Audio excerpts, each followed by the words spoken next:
Ce n'est pas un sourire triomphant que les deux candidats du Rassemblement national affichent. Pourtant, Frédéric Cabroli et Julien Bacou sont bien arrivés en tête sur les premières et deuxièmes circonscriptions du Tarn. Nous espérons effectivement faire le Grand Chelem dans le Tarn. C'est pas impossible, j'ai 5 000 ou 6 000 voix d'avance à peu près sur mon adversaire, Madame Hérodi. Donc je pense que c'est faisable. Je sais que tant qu'il n'y a pas le coup de sifflet final, rien n'est terminé. Donc oui, je suis en bonne position. Mais enfin, je m'attends encore une fois à des magouilles électorales. Et on va se retrouver, à mon avis, en duel avec M. Bonnecarrère. Se désister, la décision a été rapidement prise sur la deuxième circonscription.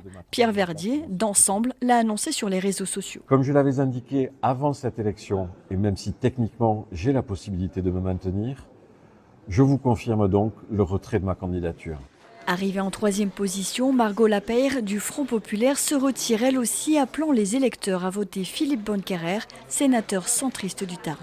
Je suis surtout émue face à l'arrivée, la vague RN en tout cas qui est en train de se passer, parce que j'ai vraiment peur pour mon pays, j'ai vraiment peur pour mon Tarn. Et vraiment, avec M. Bonnecarrère, on ne partage pas les mêmes idées, mais il n'y a pas d'hésitation vraiment à avoir face à un candidat de la haine. Je le prends comme un désistement sincère, déterminé. Ce qui m'a vraiment frappé dans le vote pour le Rassemblement national, c'est cette idée, ceux-là, on ne les a jamais essayés.